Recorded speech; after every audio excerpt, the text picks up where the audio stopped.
All right, let's get into it. The NBA trade deadline. It's so much more than just a day for swapping players. It's really high-stakes poker, you know? A single move can literally redefine a franchise for the next 10 years. And this year, wow, the table is set for some serious action. So we've got to start with one question that could just trigger an avalanche of deals all across the league. We're talking about an earthquake that would completely reshape the championship landscape as we know it. And the superstar at the very center of that earthquake? Well, it's Milwaukee's own Giannis Antetokounmpo. And yes, you heard that right.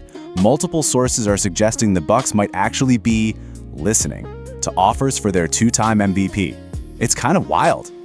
Now, the proposal that has everyone talking is a genuine league-altering blockbuster.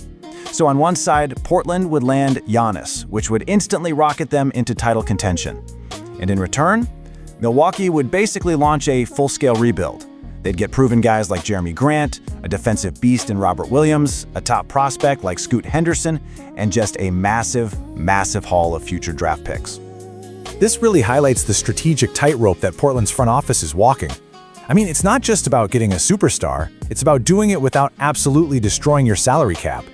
If they can actually pull this off, it would be nothing short of a masterclass in modern team building.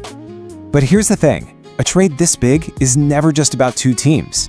A move for Giannis would set off a crazy domino effect, sending shockwaves across the entire league. Think about it like a chain reaction, right?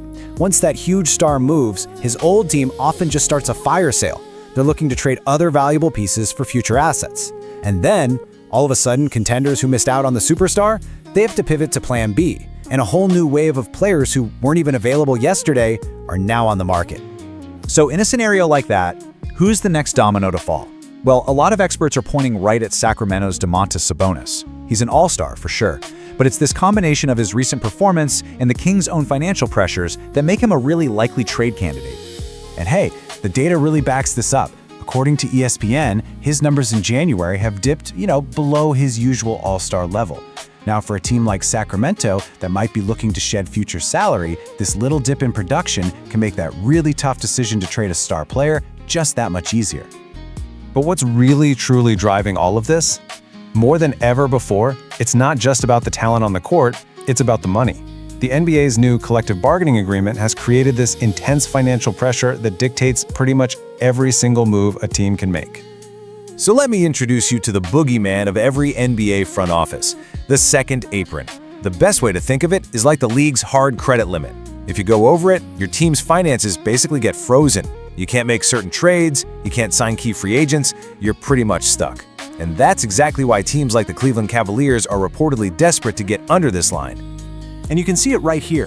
When a team's payroll, like Cleveland's, pushes way past that luxury tax line and gets dangerously close to that second apron, well, the pressure to cut costs becomes immense. It stops being a choice and it becomes a financial necessity. And that leads us to the least glamorous, but one of the most common types of deadline deals, the salary dump. This is literally where teams trade away good players, not for better talent, but simply for financial relief, just to get the contract off the books. So this financial pressure cooker, it neatly divides the league into two camps at the deadline. On one side, you have the sellers, who are desperate to shed salary.